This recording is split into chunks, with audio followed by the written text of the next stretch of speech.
A bomb has been dropped on the running back position. I know you need running backs. I need running backs. Everybody in your league needs them. So it will be a little bit difficult to go through and buy some of those guys like Tony Pollard, Derrick Henry, Christian McCaffrey, Bijan. But I do hopefully have some names that can give you top end production at a little bit of a discount. And the first guy I want to talk about will be Jamir Gibbs. I'm going to be brief because you've heard us talk about Jamir Gibbs nonstop this season. And with Gibbs, the reason is a lot of people are really disappointed. He's had back-to-back games now with only 7 carries. This includes an overtime game against the Seattle Seahawks, where I believe David Montgomery went down in the third quarter. And at that point, you're thinking, okay, well, now fire up Gibbs. Gibbs going to get literally everything. And no, Craig Reynolds comes out of left field to all of a sudden have a role in this game. What is very discouraging and what is making a lot of people panic regarding Jamir Gibbs is the fact that Craig Reynolds saw a snap at the goal line this past week. So yes, with the David Montgomery injury, I do want to reiterate, Jamir Gibbs is not going to turn into prime Ezekiel Elliott. Jamir Gibbs is not going to turn into prime Dalvin Cook. He's not turning into prime Derrick Henry. Jamir Gibbs is not going to be a running back seeing 25 to 30 touches on a week-to-week perspective, and that's not why you drafted him. You never did. With Jamir Gibbs, the reason that you drafted him was because you wanted him to be the running back that was an elite level passing down back with big playability running behind an elite offensive line. And has he lived up to those expectations? In my mind, he has. Week 1, with only 19 total snaps, he goes out there and the man has 60 total yards. He's averaging about 3 yards per snap, a little bit over in week 1. Week 2, he expands his role with no David Montgomery. We get to see 32 snaps from Jamir Gibbs. And what ends up happening? Jamir Gibbs leads this team in targets. Exactly what you would want. This is his second game in his entire NFL career. And I understand, yes, maybe it's a little frustrating that you do have Craig Reynolds getting some work. But I do want to remind y'all, everybody drafted Jamir Gibbs to be one player. Everybody wants to see Gibbs turn into prime Alvin Kamara. You're not expecting 20 carries a game. You're expecting that he goes out there, he sees about 10 carries a game, and hopefully 6 to 7 receptions, and the man is just a dynamic player behind a top offensive line. So let's remind ourselves, Alvin Kamara in 2017, when he turned into a league-winning player, what did the beginning of his season look like? You had 7 carries for Alvin Kamara week 1. You had 1 carry for Alvin Kamara week 2. You had 2 in week 3, 5 in week 4. Before the bye week, Alvin Kamara in 4 total weeks went out there and had 15 carries. What did he demonstrate? He demonstrated his ability as a receiver. The man, while he only had 15 carries through the first 4 weeks, did go out there and I believe, if my math is correct, he had about 28 targets in those 4 weeks. We're getting similar usage from Jamir Gibbs. Obviously, non-PPR format, you don't want Gibbs. We've talked about this all offseason. Non-PPR league, that's not where you want to go out there and get Gibbs. Full PPR format, that is his format. That is where he is a cheat code, and that is where you should aggressively target him in fantasy football. Now, going over to our next running back, I'll be brief here because this is someone we're talking about nonstop. One of my favorite picks at the running back position this year was Travis Etienne. And with Etienne, it's simple. I think the Jags offense will be good. I think Etienne's going to expand his role as a pass catcher, and I'm not too worried about Tank Bigsby having too large of a role. And if we're looking through the first 2 weeks, Travis Etienne has done just that. Travis Etienne week 1 goes out there and he plays 56 out of 70 total snaps. Week 2, Travis Etienne plays 48 out of 66 total snaps. I mean, so far through the first 2 weeks, Tank Bigsby only has 27 total snaps in this offense.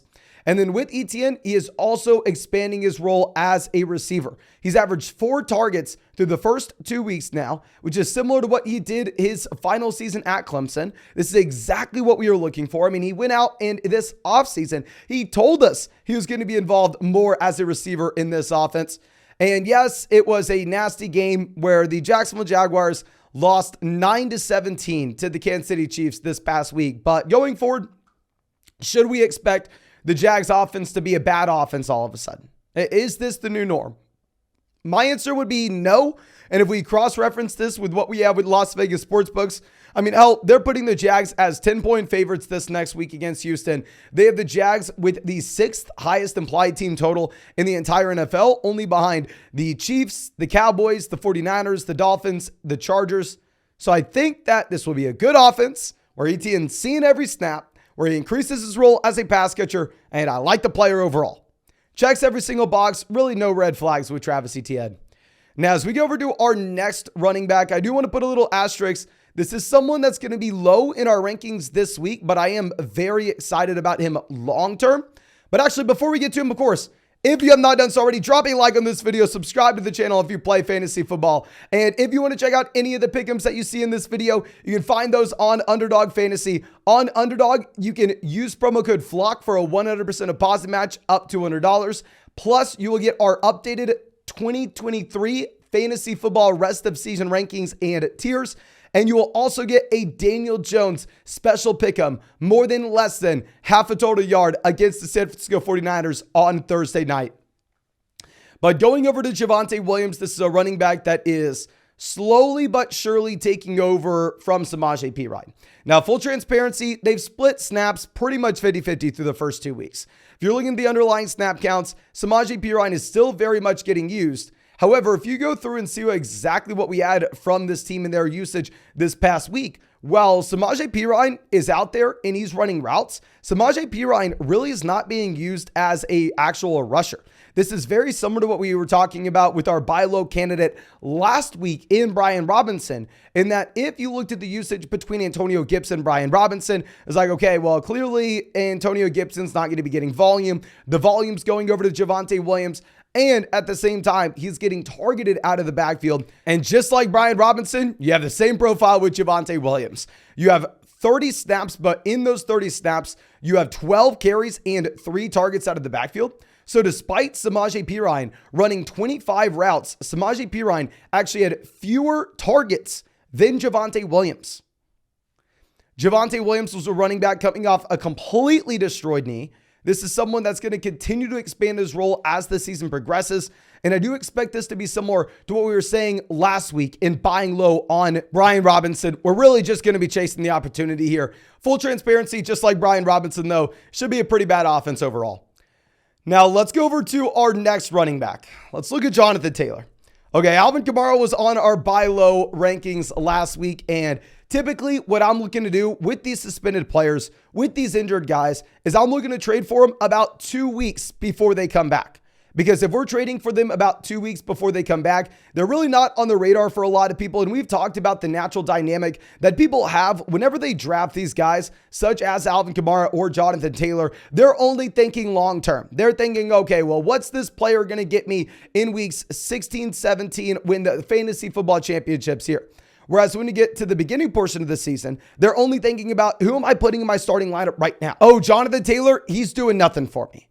So naturally, instead of these players that should be increasing in value every single week as they come close to getting back, they actually end up declining in value, which is always a very weird dynamic to see, but it makes life easy for us in that we know we don't really need to draft these guys. And instead, let's let our league mates roster that dead spot on their team for about 2 weeks. Then we go through, we swoop them in at that discount. And with Jonathan Taylor, I want to be fully transparent on a couple different things. It is almost impossible for me to know exactly what the situation will be like by the time week 5 gets here. I don't know if Jonathan Taylor will be an Indianapolis Colt, which, hell, honestly, the Colts could use Jonathan Taylor. I don't know if he's going to be a Cleveland Browns. Well, hell, the Browns could use Jonathan Taylor. And if you look at all running backs that have dealt with injuries so far this season, including Taylor, but then Barkley, Nick Chubb, J.K. Dobbins, David Montgomery, Austin Eckler, Aaron Jones. When the entire running back landscape has been washed out, I think you will have the Indianapolis Colts being able to go out there and charge what they want for Jonathan Taylor. If they decide to trade him away, I believe there will be a home for him. If they decide to keep him, regardless, this is a running back that 2 years ago was the number 2 RB in fantasy points per game and averaged 127 total yards per game. Last year, he was the first overall pick in fantasy football drafts. And remember, 2021, the Colts didn't have great quarterback play. The Colts weren't a good team. Like, were you really that excited about what you got from Carson Wentz in 2021 to think that he was the reason that Jonathan Taylor had this type of success?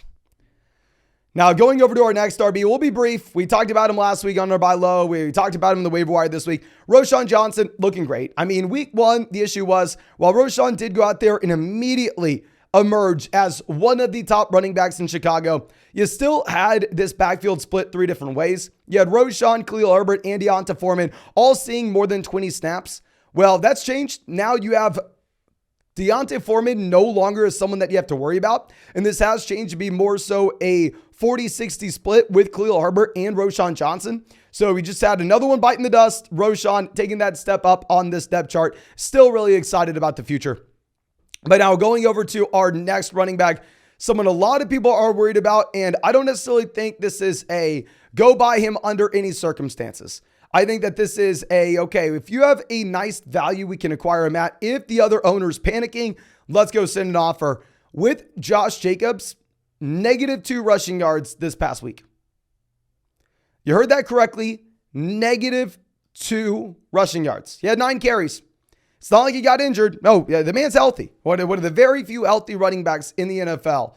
And this brings Josh Jacobs so far to the season, 28 carries for 46 total rushing yards. It has been laughably bad. He has yet to score a touchdown. So Josh Jacobs has not been usable in fantasy. If you have gone through to start Josh Jacobs, inherently, he's probably hurt your team more than he's helped just because he's giving you nothing where maybe someone like Zach Moss could have won you your week. Now, with Jacobs going forward, we have to ask ourselves, is Jacobs now a bad running back? The guy who led the NFL in rushing yards last season, that now is 25 years old, should we expect a natural fall off at this age? Nope. And y'all know I'm always the one to avoid those older running backs. We're always the one saying, okay, they're a little bit more inclined to get injured, see a drop off in efficiency, sell the veteran running backs once they get to 28, 29 years old. That's not the case with Jacobs. Now, Jacobs wasn't at training camp, so I think it's very possible that you're seeing a similar situation to maybe what you had with Burrow. Obviously, with an asterisk being Burrow might actually be hurt. But you may have Jacobs just knocking the rust off a bit, while at the same time, this Raiders offense has been pretty damn bad. They only scored 10 points against a great Buffalo Bills defense this past week. Now, with this being said, I do expect that the Raiders offense will still probably be bad going forward, which is why, like we were saying, I don't necessarily want to label Josh Jacobs as a must-buy under any circumstance, but I do think that he is someone that we can at least put a feeler out for. And if we can sell like Jerome Ford and Kyron Williams and go get Josh Jacobs, I think that we would look to do that. Now, our next RB, similar situation. Don't think you have to trade for him, but it can't hurt to go out there and put out a feeler for Ramondre Stevenson currently. With Ramondre, if you look at the snaps, if you look at the overall volume, it looks like Ezekiel Elliott is slowly being worked out of this offense. Ezekiel Elliott week 1, 7 carries and 7 targets. Ezekiel Elliott week 2, 5 carries and 0 targets. Ezekiel Elliott week 1 goes out there and he has 28 snaps. Ezekiel Elliott week 2 has 22 total snaps. So it looks like Zeke is exactly who he thought he was. Looked like Zeke is completely washed. If we're looking at Ramondre Stevenson, it's a running back that has not looked good in his own right, but he does have 9 targets so far this season, 9 receptions. So similar to what we're seeing with Jacobs, even if the overall offense is bad, even if the efficiency is way down, if it's a full PPR format, you may have Ramondre as a viable option with a high floor on a week-to-week basis, just based off his usage as a receiver. Keep in mind, this will be for a full PPR format. Non-PPR, you probably want nothing to do with Ramondre, similar to what we were saying with Jamir Gibbs. But going forward, I do expect the New England Patriots to hopefully be a little bit better than they previously have been. It is always nice, though, to go out there and trade for the player that just failed in front of the entire world on Sunday Night Football, in front of the entire world on Monday Night Football, just given the fact that, I mean, your league mate that has the guy got to see how bad the New England Patriots offense looks, and really, it means that we could probably get a good deal. But I think that's all I have for y'all. Again, thank you so much for checking out this video. If you have not done so already, drop a like, subscribe to the channel if you play fantasy football. And if you want to check out any of those pick'ems in this video, you can find that link in the description, in the comment section. Underdog Fantasy, promo code FLOCK. You'll get a 100% deposit match up to $100. Plus, you will get our rest of season 2023 fantasy football rankings in tiers. And you'll be getting a Daniel Jones special pick'em, more than less than half a total yard against the 49ers on Thursday night. But I think that's all I have for you. Again, thank you so much, ladies and gentlemen. I really do appreciate you. And I really hope we get to see you out with the live stream later tonight.